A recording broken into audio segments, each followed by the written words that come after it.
Hi friends, డిస్క్రిప్షన్లో మా application link ఉంది. ఎవరికైనా ప్రాచీన మధ్యయుగ భారతదేశ చరిత్ర పీడిఎఫ్స్ కావాలి అనుకుంటే 20-30 రూపీస్కి అవైలబుల్ ఉన్నాయి friends. TET DSC material 2023-24 books ప్రకారం తయారు చేయబడింది. 6వ తరగతి 3వ చాప్టర్ భూస్వరూపాలు. మనం నివసిస్తున్న భూమి సమతలంగా కానీ లేదా ఏకరీతిగా కానీ లేదు. అనేక రూపాల్లో ఎత్తుపల్లాలుగా ఉంది. కొన్ని చోట్ల ఉన్నతి చెందిన పర్వతాలు కొండలుగా అత్యధిక వాలుతోనూ, మరికొన్ని చోట్ల విశాలమైన పల్లపు ప్రదేశాలుగా ఉంది. ఒక ప్రాంతం నుండి మరొక ప్రాంతానికి ప్రయాణం చేసినప్పుడు వాటి మధ్య ఎత్తులో అంతరాన్ని గమనించవచ్చు. దీన్నే ఒక ప్రాంతం యొక్క భూ నైసర్గిక స్వరూపం అంటారు. భూస్వరూపాలు ముఖ్యంగా 3 రకాలు: పర్వతాలు, పీఠభూములు మరియు మైదానాలు. పర్వతాలు అత్యధిక ఎత్తు, వాలు కలిగి వాటిపై అతి తక్కువ సమ ఉపరితలం కలిగి ఉన్న భూభాగం.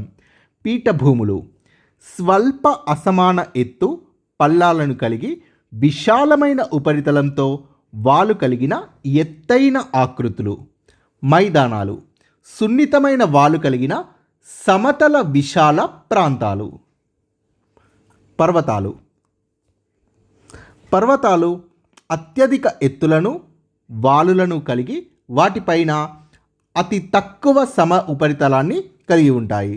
భారతదేశంలో ముఖ్యమైన పర్వత శ్రేణులు: హిమాలయాలు, ఆరావళి, వింధ్య మరియు సాత్పురా.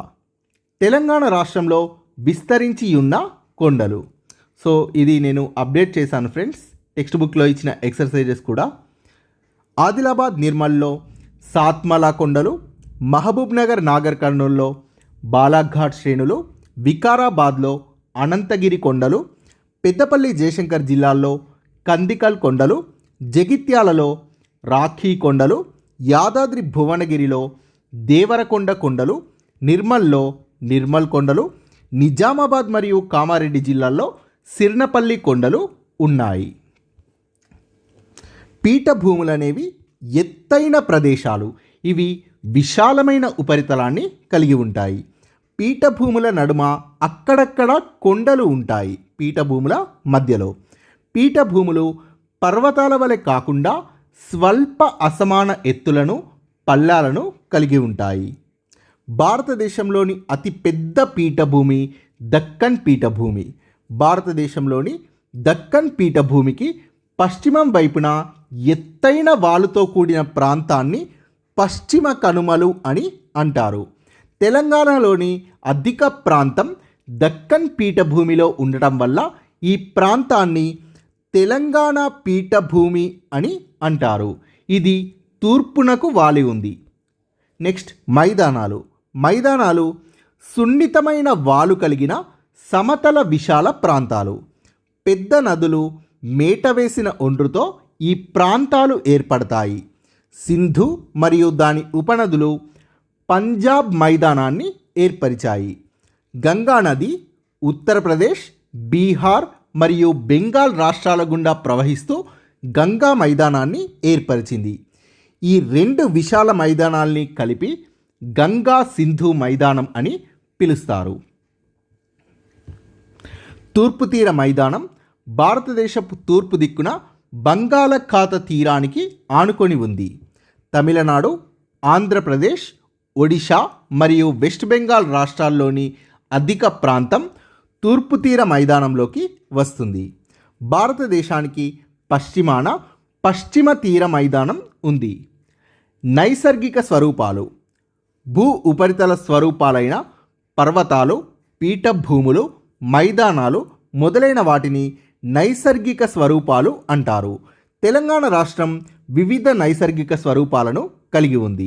మన రాష్ట్రంలో పశ్చిమాన ఎగువ తెలంగాణ పీఠభూమి ఉంది. గోదావరి, కృష్ణా నదులు ఎగువ తెలంగాణ పీఠభూమి గుండా తూర్పు వైపుకి ప్రవహిస్తున్నాయి. మిగిలిన ప్రాంతాన్ని దిగువ తెలంగాణ పీఠభూమి అని అంటారు. దిగువ తెలంగాణ పీఠభూమి కూడా తూర్పు వైపుకి వాలి ఉంది.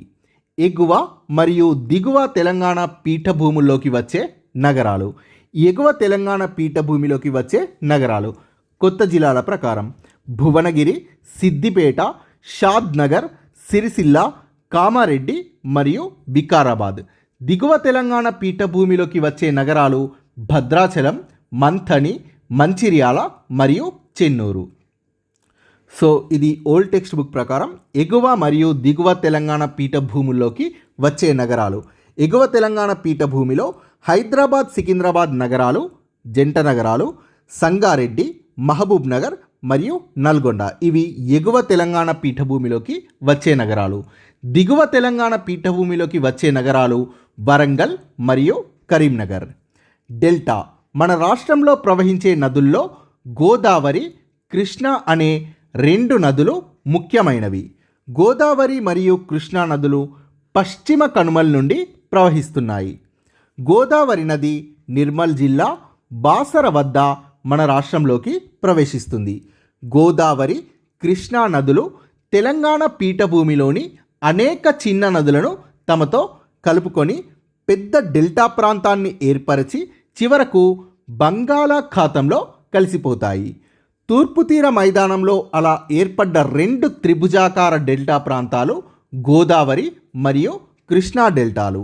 సముద్రంలో కలిసే ముందు నది అనేక చిన్న చిన్న పాయలుగా విడిపోతుంది. ఈ పాయల మధ్య భాగంలో ఇసుక, మెత్తటి మట్టి మేటలుగా ఏర్పడి డెల్టాలుగా ఏర్పడతాయి. సాధారణంగా ఇవి త్రిభుజాకారంగా ఏర్పడతాయి. ఈ డెల్టాలు ప్రతి సంవత్సరం ఈ నదుల వరద నీటితో కొట్టుకొని వచ్చే ఒండ్రు, హ్యూమస్ వరద ప్రాంతాల్లో మేటలుగా ఏర్పడుతుంది. అందువల్ల ఇక్కడి భూములు ఎంతో సారవంతంగా ఉంటాయి. హ్యూమస్ అంటే ఆకులు, చెట్లు మొదలైనవి కుళ్ళిపోగా ఏర్పడిన వాటిని హ్యూమస్ అని అంటారు.